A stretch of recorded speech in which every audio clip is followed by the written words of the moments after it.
All right, this is the big one, the neutral bow. This is our platform. This is where we work from.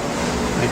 It's the one stance we have in our system. Everything else is either a training stance, which we're not going to fight with, or it's a transition. Right? You don't stay in crane stances and forward bows and reverse bows and cat stances and reverse cat stances and wide kneels and close kneels. You don't stay in those. Those are nothing more than a transition back to your platform. And as you progress into the system, eventually even your neutral bow will disappear.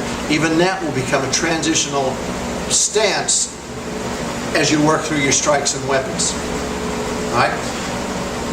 The key aspect to the neutral bow is the concept of balance. We want to be, or the principle of balance. We want to be balanced.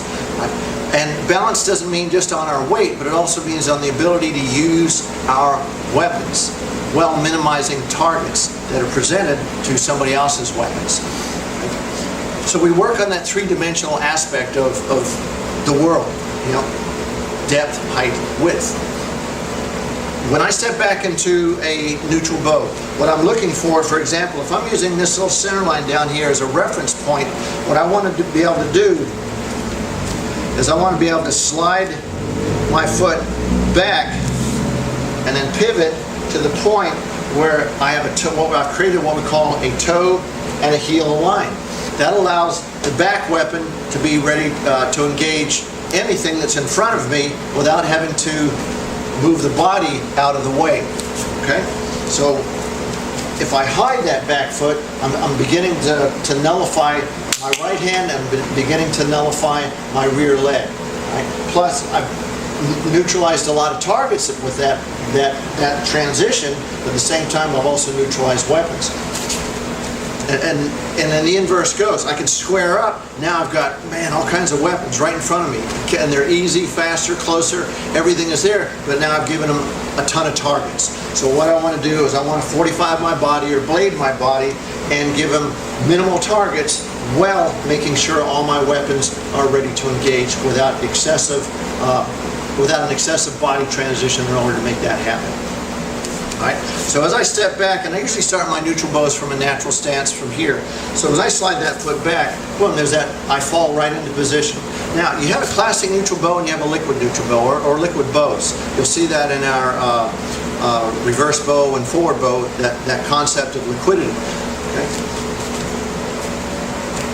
In the classical sense, if I step back, bam, I hit that neutral bow, my body's at 45 degrees, I've got my depth, I've got my width, I've got my height, my hands are up and I'm engaged, I'm ready to fight. I've got my 60-40 weight or 50-50 weight distribution between my legs, and then I've got my 60-40 weight distribution on my feet. 60% on the ball, 40% on the heel. That's a very kinesthetic thought and something that you have to practice in order to get that feeling naturally, whether you're wearing a pair of shoes or you're wearing your jammies. Okay? So as I step back, I want to lift that heel up just a little bit, start to take the weight off the heel of the foot, slide back, and then if I go classical, I drop down into that 60-40. But as you progress into the system, you're going to want to even be more mobile, and then we go to what we call a liquid forward bow. This is a little more advanced. You start seeing it up around the, sometimes orange, purple, blue in that area. Right? Liquid means the heel comes up and it rotates slightly. Right? Now we're in that liquid neutral bow. Right? And a liquid neutral bow is nothing more than a liquid forward bow with a pivot in it. So you start seeing that idea of now I'm a lot more mobile instead of stuck to the ground in that classic American Kempo stance. And if you've been in a couple of fights, you realize you can't be static. You've got to be moving, you've got to be mobile, you got to get in, you got to get out, and you got to take care of business. You don't want to be able to just you don't want to just get caught into that settle in and hold that position. So what I like you to do is when you practice it, is think light. Right? You're going to slide back, boom, right into stance. Come back up, slide back, right into stance. Now, in the beginning, when you teach this, you want to get the idea of step, 50-50, right? And notice how the whole body moves back. It's not this. right? You're actually pushing off. If I'm going into a left neutral bow, I push off with my left foot, right? So from here, as I push back, boom, I'm already hitting that 50-50 position, and then I rotate on the balls of my feet and I drop those heels down to catch my 60-40 between the ball of the foot and the rear foot. Same thing if I'm working from a right neutral bow. I push off with the right foot, boom, this is the beginner version, and then I pivot on the balls of the feet and drop down and I catch my 45 degrees as I settle in. Now, once you've got that structure down, then you can start playing with the mechanics. The mechanics are a little more, just a little more advanced. As I push back, say off this left leg, I'm already moving. I'm already, boom. You're going to see that transition, and we're going from 2 steps, 1, 2, to now we turn into 1 step, and we get back to position and load up. Our goal is eventually is that we want to get rid of all those ands and focus on the widths. All right? That's again, it's a American Kempo concept. The idea of and. 2 bad words we have in Kempo, and but. It's been around forever, and you'll see it in most American Kempo schools you go to. We want to work constantly with width. Remember, it's all about economy of motion, but being effective at the same time. Neutral bow. Right neutral bow. Left neutral bow. Right neutral bow. Left neutral bow. Right. Again, we're trying to economize everything we do. And one last note on this. Dimensions.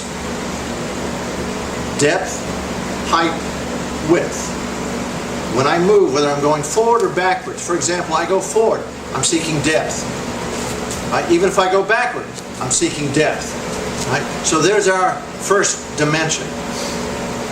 Once I seek depth, then I start working on height. And I bend my knees. Right? Your depth is going to be based upon your body, not your instructor's body, not anybody else's body. And we'll show you those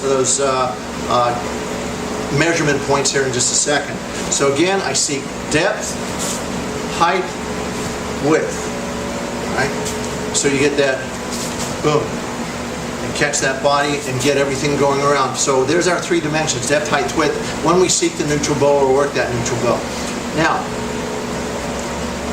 what is the proper depth, height, and width? Well, depth comes from what we call the knee-heel line.